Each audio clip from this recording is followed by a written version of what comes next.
এখন আমরা আরেকটা ডেটা স্ট্রাকচার সম্পর্কে জানবো, সেটা হচ্ছে সেট। তাহলে সো ফার আমরা কি কি জানলাম? আমরা জেনেছি লিস্ট, রাইট? তারপর হচ্ছে গিয়ে ডিকশনারি, তারপর হচ্ছে গিয়ে এখন শিখছি সেট, রাইট? লিস্ট কিভাবে বানায় মনে আছে? লিস্ট দিয়ে এরকম, অথবা parenthesis, sorry, bracket open bracket close. Dictionary বানায় হচ্ছে গিয়ে এরকম করে কার্লি ব্র্যাকেটের মধ্যে, অথবা ডিক্ট নাম দিয়ে, ঠিক আছে? এইভাবে। এখন আমরা শিখবো সেট, ঠিক আছে? সেট জিনিসটা অনেকটা কি আসলে আপনারা ম্যাথামেটিক্সের যে সেট সম্পর্কে জানেন, কালেকশন অফ অবজেক্টস, রাইট? কিন্তু এই কালেকশন অফ অবজেক্টসের মধ্যে একটা ইম্পর্ট্যান্ট প্রপার্টি আছে, যে এলিমেন্টগুলো ইউনিক হতে হবে, ঠিক আছে? ইউনিক হতে হবে। সরি, এটা একটু দেখতে ভালো লাগছে না। ইউনিক হতে হবে। What do you mean by unique? দেখেন, এখানে আমার একটা লিস্ট ক্রিয়েট করেছি। প্রথমে নাম দিয়েছি ফ্রুটস। সেখানে কি কি আছে দেখেন, ম্যাঙ্গো, অরেঞ্জ, বেনানা, অরেঞ্জ। খেয়াল করছেন জিনিসটা? অরেঞ্জ আপনার দুইবার আছে, এখানে একটা অরেঞ্জ আছে, এখানে একটা অরেঞ্জ আছে। এখন এই ডেটা স্ট্রাকচারকে, এই লিস্টটাকে যদি আমি সেট হিসাবে বানাতে চাই, মানে আমি একটা সেট ডেটা স্ট্রাকচার বানাতে চাই, ডেটা টাইপটা হবে সেট, তো সেটা হলো ফ্রুটস আন্ডারস্কোর সেট নাম দিচ্ছি, দিয়ে আমি সেট কমান্ড দিয়ে, সেট ফাংশন ব্যবহার করে এর মধ্যে এই লিস্ট অবজেক্টটা দিয়ে দিলাম। এইটা রান করার পরে আমরা যদি এর এলিমেন্টগুলো দেখতে চাই, তাহলে আমরা দেখব যে এখানে অরেঞ্জটা একবারই আসছে, দেখেছেন? এর আগে কিন্তু ছিল অরেঞ্জ দুইবার ছিল, কিন্তু সেট হিসেবে কনভার্ট করার পরে আমাদের অরেঞ্জটা একবারই এসেছে। সেটা আমি এখানে জিজ্ঞেস করেছি যে did you notice the elements in fruit set. তো এই হচ্ছে গিয়ে set. Very quickly, set contains unique elements, right? So এইটুকু আপাতত আপনার মনে রাখলেই হবে। সেটার মধ্যেও it can contain heterogeneous primitive data. So for list সেটাও হেটারোজেনিয়াস ডেটা নেয়, ডিকশনারি সেটাও হেটারোজেনিয়াস ডেটা নেয়, সেট সেটাও হেটারোজেনিয়াস ডেটা নেয়, কিন্তু সেটের মধ্যে থাকে ইউনিক এলিমেন্ট। যদি ডুপ্লিকেট থাকে তাহলে ডুপ্লিকেটের মধ্যে থেকে শুধু একটা মাত্র এলিমেন্ট রাখবে। যেমন আমি যদি লিখি সেট ফাংশন, এর মধ্যে যদি একটা লিস্ট দেই যেখানে থাকবে 1 1 1 1, তাহলে এটার রেজাল্ট কি হবে? এটার রেজাল্ট হবে 1 অ্যাকচুয়ালি, রাইট? এটা হচ্ছে আমাদের set. Elements of a set are unordered. Okay, সেটের এলিমেন্টগুলো হচ্ছে unordered like the dictionary and cannot be extracted by their integer positions. লিস্টের এলিমেন্টগুলো অর্ডার্ড, সেটের এলিমেন্টগুলো অর্ডার্ড না, ডিকশনারির এলিমেন্টগুলো অর্ডার্ড না। ওকে, নাও আমি জানি যে আপনাদের প্রথম অনেক কনফিউশন হবে যে কিভাবে মনে রাখবেন। আসলে এটা মনে রাখার শর্টকাট কোনো কিছু নাই। আপনি এটা নিয়ে কাজ করতে করতেই, জিনিসটা প্র্যাকটিস করতে করতে এটা আপনি বুঝে যাবেন, বা তখন মনে থাকবে। Okay, list can be modified once created. Okay, you can add elements to it, remove elements to it and so on. তার মানে set data structure হচ্ছে mutable data structure, right? And many other operations are possible, সেটা আমরা বিস্তারিত পরবর্তীতে শিখবো ইনশাআল্লাহ। Let's go to Google Colab and learn about sets.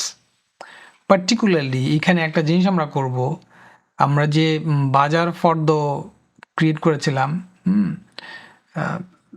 তার দুইটা বাজার ফর্দ নিয়ে আমরা একটা নতুন বাজার ফর্দ তৈরি করব এবং সেটাকে সেটে কনভার্ট করব, সেটা আমরা দেখব। চলুন তাহলে আমরা গুগল কোলাবে এসেছি, এবং গুগল কোলাবে এসে আমরা দেখছি সেট সম্পর্কে কি করা যায়। তার একটা ইনস্ট্রাকশন আছে, create a set of fruits like this. Okay, so আমি সিম্পলি এটাকে আনকমেন্ট করে দেব, কমান্ড ফরওয়ার্ড স্ল্যাশ দিয়ে দিলে পরে এই সেটটা তৈরি হয়ে যাবে, right? Sorry, this is a list, actually লিস্টটা তৈরি হয়ে গেল। তারপরে আমরা এখান থেকে সেট বানাইতে হবে, রাইট? তো সেট বানানোর জন্য যদি আমি এভাবে দিই fruits set equal to set command দিয়ে ফ্রুটস লিখবো, রাইট? দেখলাম, এবং এটার এলিমেন্টগুলো কি যদি আমি প্রিন্ট করতে চাই, সিম্পলি লিখবো প্রিন্ট ফ্রুটস সেট, তাহলে ব্যানানা, অরেঞ্জ এন্ড ম্যাঙ্গো। খেয়াল করেন ব্যানানা অরেঞ্জ অ্যান্ড ম্যাঙ্গো, অরেঞ্জটা একবার আসছে, রাইট? এটি হচ্ছে আমার সেট ডেটা স্ট্রাকচার।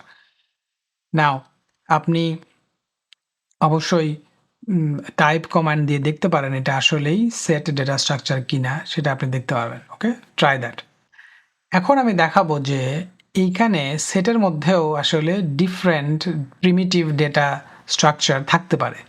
যেমন আমি এখানে ফ্রুটস আন্ডারস্কোর নাম্বারস নামে একটা নিউ সেট তৈরি করব এই লিস্ট থেকে, যেখানে ম্যাঙ্গো অরেঞ্জ ব্যানানা অরেঞ্জ 100 200 100 এই এলিমেন্টগুলো আছে। ঠিক আছে, আমি যদি প্রথমে রান করে দেখি রান করে কিনা। রান করলাম, নো এরর চলছে।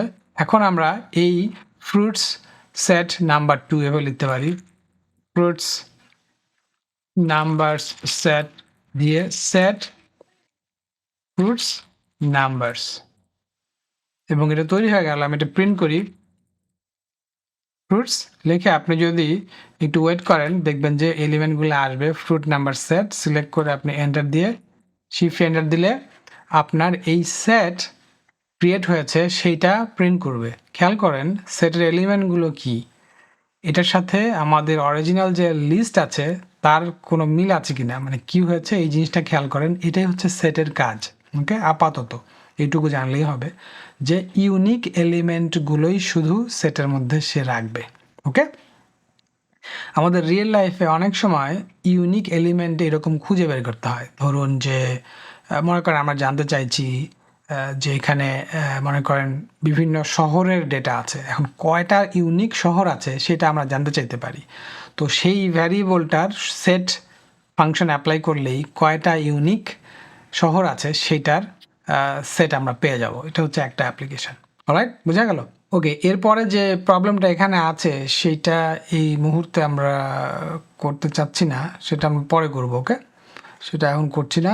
আমরা করব হচ্ছে এটা, যে দুইটা list we can merge this two list and আমরা ডেমনস্ট্রেট করব যে কিভাবে এই সেটের ব্যবহারটা আমরা দেখতে পারি। ওকে, সেই জন্য কি করব আমরা, for the 2 and for the 3 এই দুটো আমরা জয়েন করব। তো কীভাবে করব দেখেন, ভেরি সিম্পল। প্রথমে ফর দ্য 2 আমি প্রিন্ট করি। ওকে, প্রিন্ট ফর দ্য 2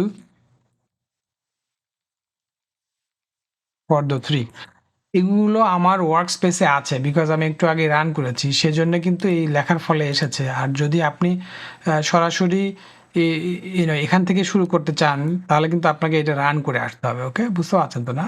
এখন এইখানে আমি যেটা করব, এটা নিচে একটা সেল নেই, আমি ফর দ্য 2 3 নামে 2 এবং 3টাকে আমি জয়েন করব।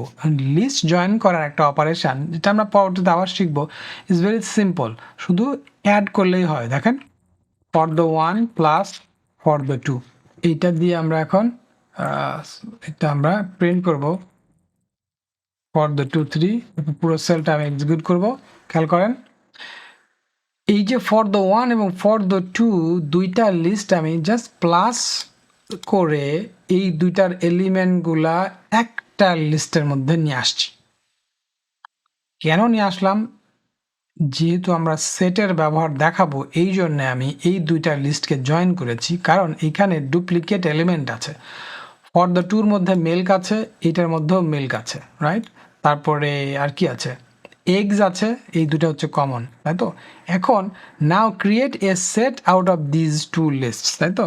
সিম্পলি আপনি সেট বানাতে পারেন। ধরেন ফর দ্য 2 3 সেট, জাস্ট নাম দিলাম সেট ফর দ্য 2 3।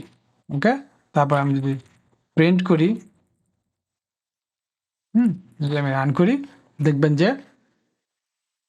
যে সেট তৈরি হয়েছে সেইখানে কিন্তু মিল্কটা একবারই আছে, তারপরে এগসটাও একবারই আছে, কিন্তু এই দুইটা লিস্টের মধ্যে ইউনিক এলিমেন্টগুলাই আমার এই সেটে আছে, রাইট? এরপরে আমরা এটাও পরে শিখব, সেটা হচ্ছে মিউটেবিলিটি, মানে এই যে সেটটাকে মডিফাই করা যায় সেটা হচ্ছে মিউটেবিলিটি, সেটা আমরা পরবর্তীতে শিখব। আপনি যেটা করবেন এখন, এরকম একটা মাই সেট তৈরি করেন যেখানে হেটারোজিনিয়াস প্রিমিটিভ ডেটা থাকবে। এই দুটো দিয়ে রান করে দেখেন হয় কিনা, ঠিক আছে? তখন এখানে আপনি একটা 1 দেন, 3 দেন, 2 দেন, কাজ হয় কিনা আপনি এটা রান করে দেখবেন, এটাই হচ্ছে আপনার কাজ। অলরাইট?